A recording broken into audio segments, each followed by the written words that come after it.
नमस्कार। आजको टपिक रहेछ मुख्य सचिवको जिम्मेवारी, काम, कर्तव्य र अधिकार।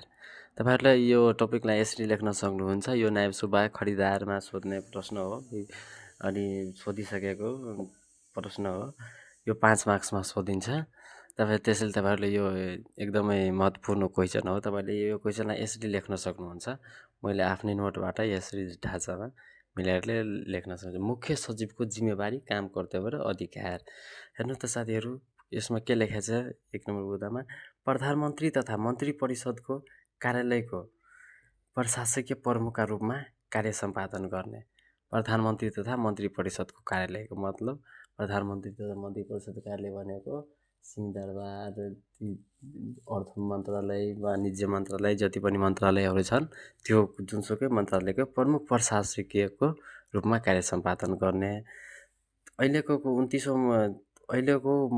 मुख्य सचिव को हो त सुमनराज अर्याल। सुमनराज अर्याल। उहाँ कति मुख्य सचिव हुनुहुन्छ भने 29औं मुख्य सचिव हुनुहुन्छ उहाँ। 29औं मुख्य सचिव। यस अघिको एकनारायण अर्याल 58 वर्ष उमेदहरूको कारण अवकाश पाएका। यो कुरा ख्याल राख्नु। यो जीकेमा सोध्ने प्रश्न हो। यो जीकेमा तपाईले सोध्न सकिन्छ।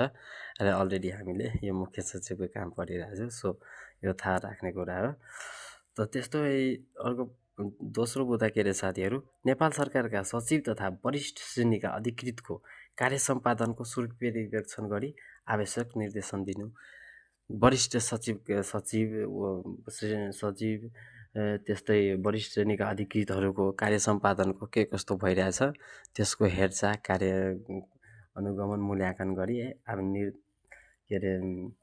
सुधारको लागि आवश्यक निर्देशन दिनु। त्यस्तै विभिन्न मन्त्रालय तथा सम्बद्ध निकायहरूको काम कारबाहीको समन्वय गर्ने गराउने। सबै मन्त्रालयको हेरचाह गर्ने गराउने काम समन्वय।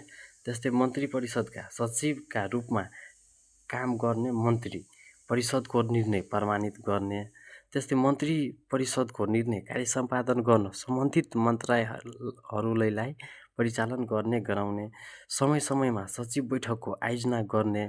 त्यस्तै सचिव बैठक र मन्त्री परिषदका निर्णयहरूको कार्यान्वयन स्थितिको अङ्ग नपुगेका प्रस्तावहरू मन्त्री परिषद समक्ष पेश गर्नुपर्ने। अङ्ग नपुगेका प्रस्तावहरू सम्बन्धित सचिव कहाँ फिर्ता पठाउने। त्यस्तै नेपाल पक्ष भएका सन्धि सम्झौताको कार्यान्वयन स्थितिको बारेमा जानकारी गराउने। साथीहरुले तपाईले यसरी लेख्न सक्नुहुन्छ। यो मुख्य सचिवको जिम्मेवारी, काम, कर्तव्य, अधिकार। यो ढाँचा मिलाएर लेख्नुपर्छ। यो यसको